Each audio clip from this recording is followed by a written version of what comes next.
Okay, so within level 3, you have spoken about safeguards before. So these are things that you could put in place to help reduce or eliminate an ethical threat. So, for example, if you had a self-review threat, so the review of you having to look over your own work, straight away there you would think about, well, we need to have teams of more than one person.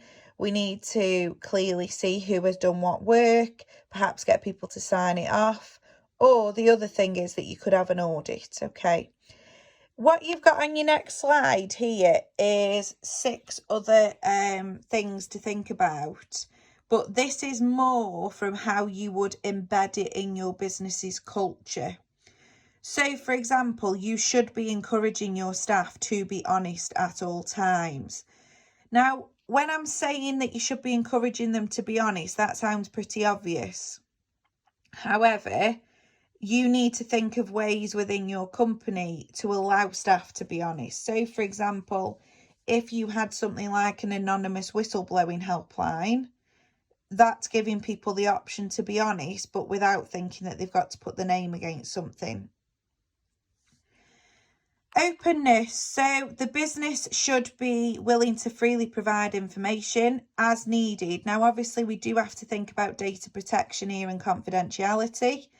However, if a shareholder asks for information, it should be given to them, and that links into transparency as well.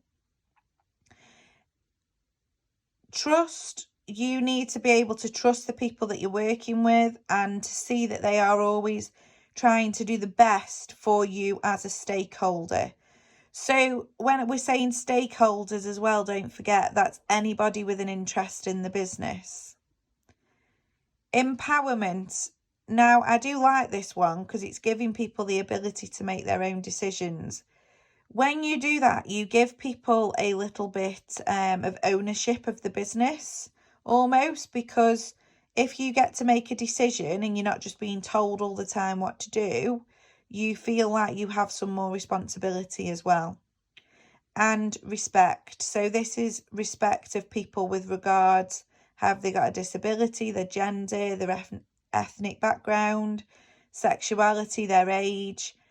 And that can also be shown by things like offering training, etc., to show that you want to invest into people and that you do respect them and you value them. Okay. Sustainability then. Sustainability is meeting the needs of the present without compromising the ability of future generations to meet their own needs. And this comes from something called the Brundtland Report, which is the main one that people talk about. So when we talk about a business being sustainable, what we're trying to get at here is that you can run your business now and today, but you're not actually jeopardizing the future. Perfect example here is Andrex. So for every tree they cut down, I think they plant 5. They must have planted a lot of trees when we've had all this toilet roll bulk buying. The other one is, and I've actually attached a picture of this to today's lecture, is on the McDonald's lorries where they are using their oil from the cookers to turn into fuel. So they are trying to meet the needs of today, but without compromising the future. Sustainability, it makes you seem as if you are thinking about the future as well, giving longevity, which if you were a shareholder, that would give you more confidence as well. So sustainability looks at inputs and outputs. So inputs must only be consumed at a rate at which they can be reproduced or offset. So thinking about the toilet roll example for Andrex, they are consuming the trees, but they are replacing them.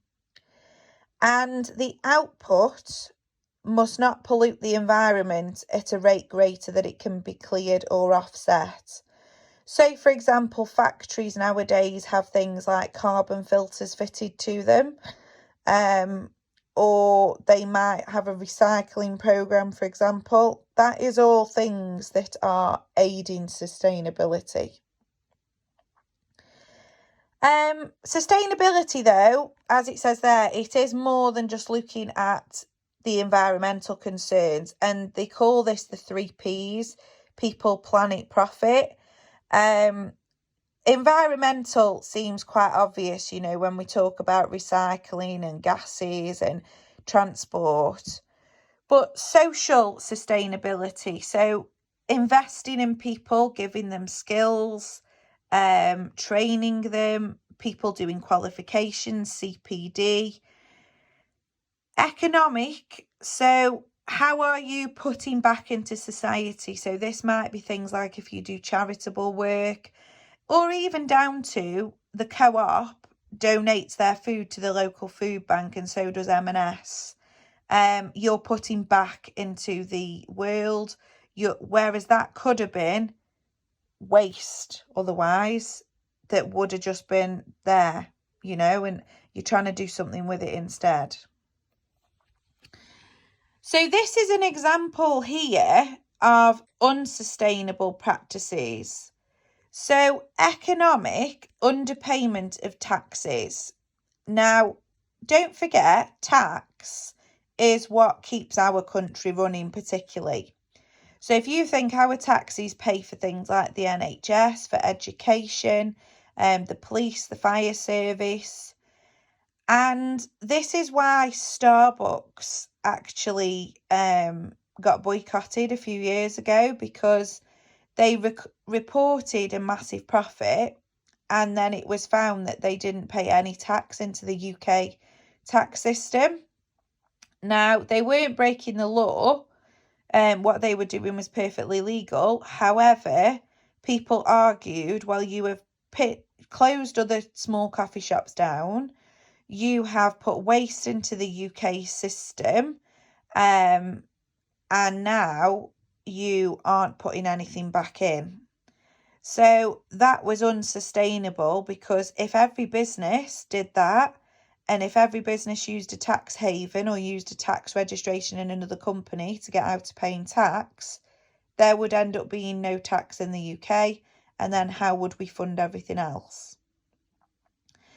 Bribery and corruption. So if businesses do go along the lines of bribery and corruption, that isn't sustainable. It can't go on forever, and eventually things are going to come to an end, or somebody is going to end up in prison, for example.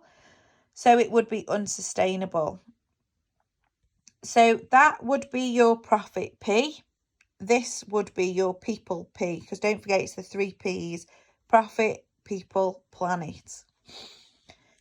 Social, rich companies then exploiting third world labour. So this isn't sustainable, because if every business in the UK did that, there would be no jobs for people in the UK. No jobs for people in the UK also means that they don't pay into the tax system, which again takes us back to the economic one. And environmental then, long-term damage to the environment from carbon dioxide and greenhouse gases. Well, if that is the case, you're probably going to end up with people with health problems, or with, you know, they do talk about that the world will obviously end up like a big grey cloud. That isn't sustainable. It's not sustainable practice.